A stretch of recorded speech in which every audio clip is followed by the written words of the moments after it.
জাহান্নামের শেষ ব্যক্তি আল্লাহর কাছে কি চাইবেন? এই পৃথিবীর জীবন একটি ক্ষণস্থায়ী সফর। আজ আমরা হাঁটছি, হাসছি, পরিকল্পনা করছি, কিন্তু একদিন সব থেমে যাবে। সেই দিন যেদিন আমরা দাঁড়াবো আল্লাহর সামনে, যেদিন প্রতিটি আমলের হিসাব নেওয়া হবে, কোনো কিছুই গোপন থাকবে না। আজকের এই গল্প একজন মানুষের, যিনি হবেন জাহান্নাম থেকে বের হওয়া সর্বশেষ ব্যক্তি। ভাবুন, একটি আগুন যার তাপ পৃথিবীর আগুনের মতো নয়, বরং তার চেয়ে ৭০ গুণ বেশি ভয়ঙ্কর। মানুষ চিৎকার করছে, কেউ সাহায্য চাইছে, কেউ আফসোস করছে, কিন্তু সেখানে আর কোনো সুযোগ নেই, না তওবা, না ফিরে আসার রাস্তা। এই ভয়াবহতার মাঝেই একজন মানুষ, যিনি শাস্তি ভোগ করছেন অনেক দীর্ঘ সময় ধরে। তিনি ক্লান্ত, তার শরীর পুড়ে গেছে, তার আশা প্রায় শেষ। তিনি জানেন তিনি জাহান্নামের শেষ ব্যক্তি। তখন তার হৃদয়ে একটি আকাঙ্ক্ষা জাগে। তিনি আল্লাহকে ডাকেন ভাঙা কণ্ঠে, কাঁপা হৃদয়ে। তিনি বলেন, হে আমার রব, আমাকে শুধু জাহান্নাম থেকে বের করে দিন, আমি আর কিছু চাই না।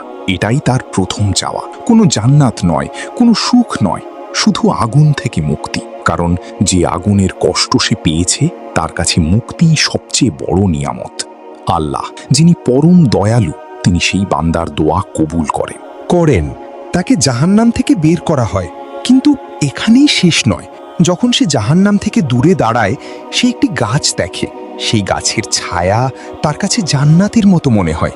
সে আবার বলে, হে আল্লাহ, আমাকে একটু ওই গাছের কাছে যেতে দিন, আমি আর কিছু চাইব না। আল্লাহ বলেন, তুমি কি প্রতিশ্রুতি দিচ্ছ আর কিছু চাইবে না? সে বলে, হ্যাঁ, আমি আর কিছু চাইব না। কিছুক্ষণ পর সে আরেকটি গাছ দেখে, আরো সুন্দর, আরো শান্ত। তার হৃদয় আবার চায়। সে বলে, হে আমার রব, আমাকে ওই গাছের কাছেও যেতে দিন, আমি আর কিছু চাইব না।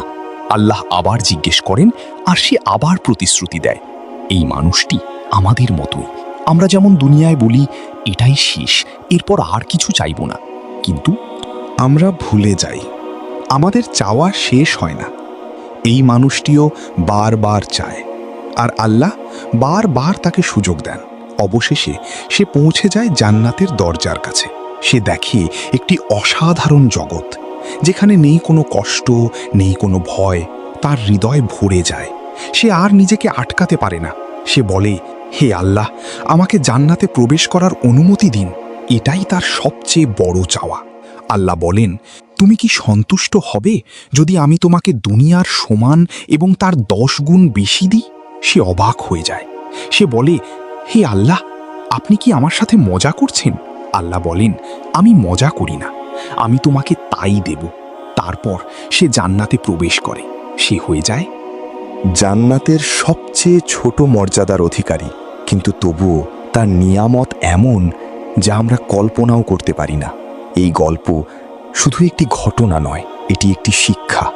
আমরা যারা আজও বেঁচে আছি, আমাদের সামনে এখনো সুযোগ আছে তওবা করার, ফিরে আসার, আল্লাহর কাছে চাইবার। ভাবুন, যদি আমরা সেই মানুষটি হতাম, যদি আমরা জাহান্নামের আগুনে থাকতাম, তাহলে কি আমরা আজকের মতো গোনাহ করতাম? না, আমরা বদলে যেতাম। আল্লাহ আমাদের সবাইকে হেদায়েত দান করুন, আমাদের গোনাহ মাফ করুন এবং আমাদের জান্নাতের অধিবাসী বানান। কারণ শেষ পর্যন্ত আমাদের সবাইকে সেই পথেই যেতে হবে।